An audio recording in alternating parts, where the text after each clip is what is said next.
Hello. आज का lecture है जी बिल ऑफ एक्सचेंज। सबसे पहले कहता है जी define bill of exchange. Bill of exchange की डिफ़ाइन करना है तो हम ये बताते हैं कि बिल एक तहरीरी ऑर्डर है जो एक पार्टी को पाबंद करता है या वो मुतालबा या फ्यूचर में किसी वक्त किसी दूसरी पार्टी को एक मुकर्रर रकम अदा करे, उसे बिल ऑफ एक्सचेंज कहते हैं। इसकी एक मिसाल के तौर समझते हैं। For example, X order Y to pay 50,000 for 90 days after date and Y accept this order by signing his name, then it will be a bill of exchange। अब इसका मतलब है कि एक्स ने वाई को डेट के बाद 90 दिनों के लिए 50,000 अदा करने का हुक्म दिया और वाई ने अपना नाम और दस्तखत करके इस ऑर्डर को कबूल किया। फिर ये एक बिल ऑफ एक्सचेंज हुआ। इसे हमने क्या कहा? Bill of exchange. फिर कहता है जी डिफाइन ड्रायर क्या होता है? ड्रायर ड्रायर वो शख्स जो अदायगी का ऑर्डर लिखता है उसे ड्रायर कहा जाता है। फिर कहता है जी drawee the person thereby directed to pay is called the drawee. यानी जिस शख्स पर तबादले का बिल निकाला जाता है, उसे अदा करने का ऑर्डर दिया जाता है, उसे ड्राई कहा जाता है। और जो बिल एक्सेप्ट करता है ना, उसे एक्सेप्टर भी कहा जाता है। और ये accept is equal to acceptor और ड्राई का मैंने आपको बता दिया है।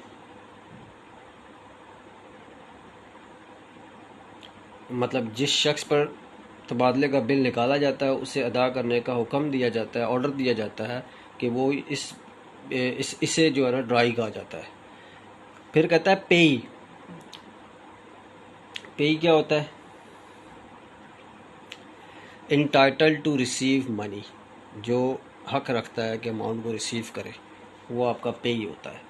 यानी वो शख्स जो कबूल कुंदा से रकम वसूल करने का हकदार है, उससे आप पेई कहते हैं। पेयोर पेयोर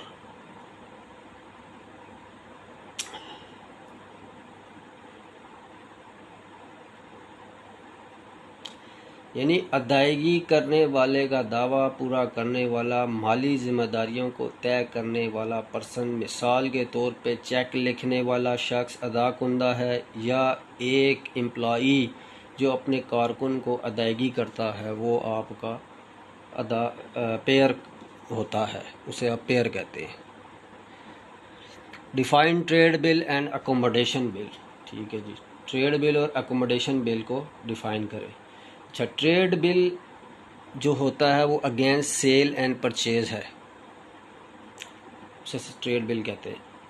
अकोमोडेशन बिल नो सेल या purchase, purpose is to help one party और बोथ पार्टी फाइनेंशियली, उसे हम अकोमोडेशन बिल कहते हैं। ठीक हो गया। यानी कि no sale purchase but purpose क्या है? ये हेल्प करना एक या एक से ज़्यादा, वन पार्टी और बोथ पार्टी फाइनेंशियली तौर पे, उसे आप अकोमोडेशन बिल कहते हैं। Define term tenor, maturity, rebate and days of grace. ठीक है जी, सबसे पहले हम बात करते हैं जी टेनर की।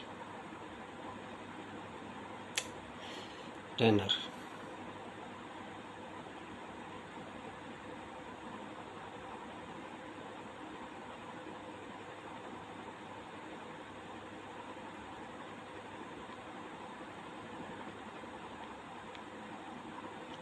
अच्छा,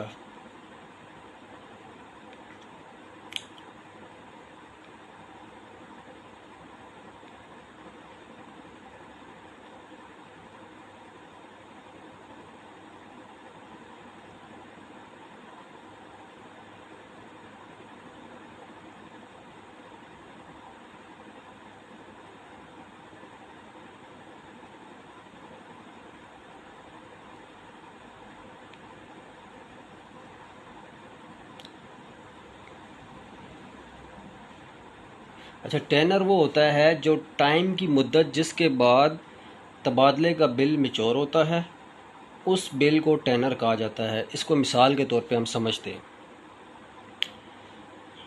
अगर 90 दिन का बिल तैयार किया जाता है और उसे कबूल किया जाता है तो बिल 90 दिन के बाद मैच्योर हो जाएगा, लिहाजा इसकी मुद्दत 90 दिन है, तो इसे हम क्या कहेंगे? टेनर। ये टेनर है। फिर क्या बात करता है जी? मैच्योरिटी। ठीक है जी।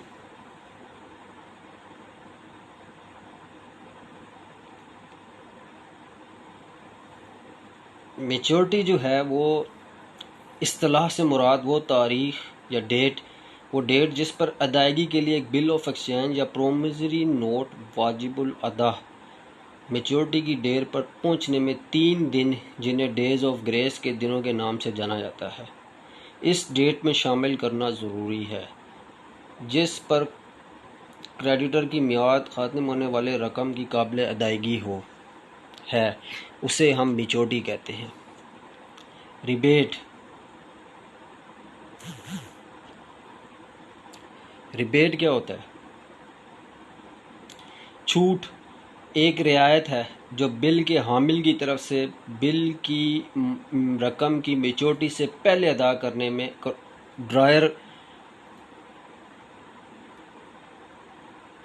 ड्राई को दी जाती है, उसे कहते हैं rebate. Days of grace. Days of grace का मतलब है जब किसी बिल की मुकर्रर तारीख का हिसाब लिखा जाता है तो ये वायती है कि बिल की मैच्योरिटी की मुद्दत बिल की अदायगी के लिए ड्राई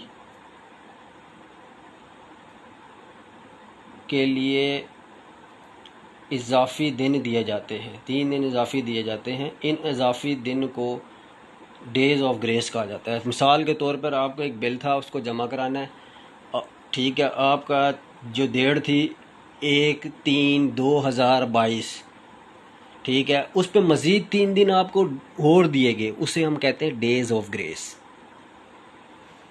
ठीक है, ये सब हो गया tenor, maturity, rebate, days of grace. अब बात करते हैं जी इंडोर्समेंट।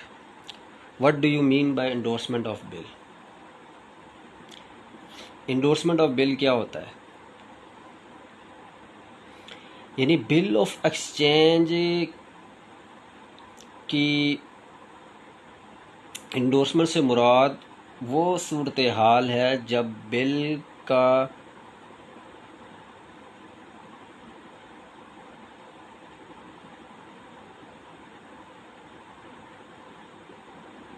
ड्रायर करने वाला अपना कर्ज अदा करने के लिए अपना कर्ज धंधे के हक में बिल मुंतकिल करता है, उसे हम इंडोर्समेंट कहते हैं। ठीक है। अच्छा, एक ये हो गया, इसके अलावा इसमें एक और भी आता है, इंडोर्समेंट, इंडोर्सर और इंडोर्सी। अब इनको भी समझते हैं। ठीक है, इंडोर्समेंट का आपको पता लग गया कि कर्ज़ों की तस्वीर के लिए एक शख्स से दूसरे शख्स को बिल ऑफ एक्सचेंज मुंतकिल करने के अमल को या बिल की को तौसीक कहते हैं। ठीक है, यानी बिल को इंडोर्समेंट कहते हैं इस बिल को।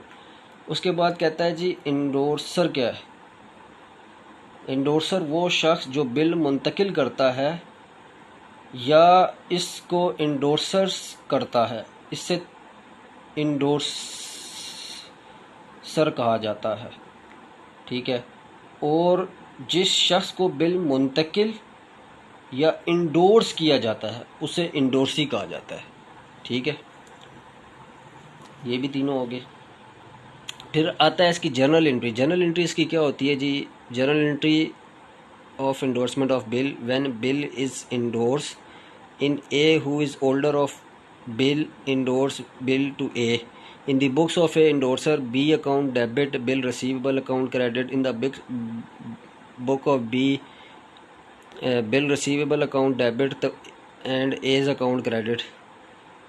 in the bill receivable account credit, bank account debit, bill receivable account credit. In the book of C, bill payable account debit, bill bank account credit. ये एंट्रियाँ आपको मज़ीद क्लियर हो जाएंगी जब आप इसके क्वेश्चन करेंगे, प्रैक्टिस करेंगे, तो आपको एंट्रियाँ बिल्कुल क्लियर हो जाएंगी। इससे प्रैक्टिस से, बार बार क्वेश्चन करने से, प्रैक्टिस करने से एंट्रीज क्लियर हो जाती। What is mean by retiring a bill under rebate pass general entry of rebate? Retiring a bill under rebate, इसका मतलब है कि जब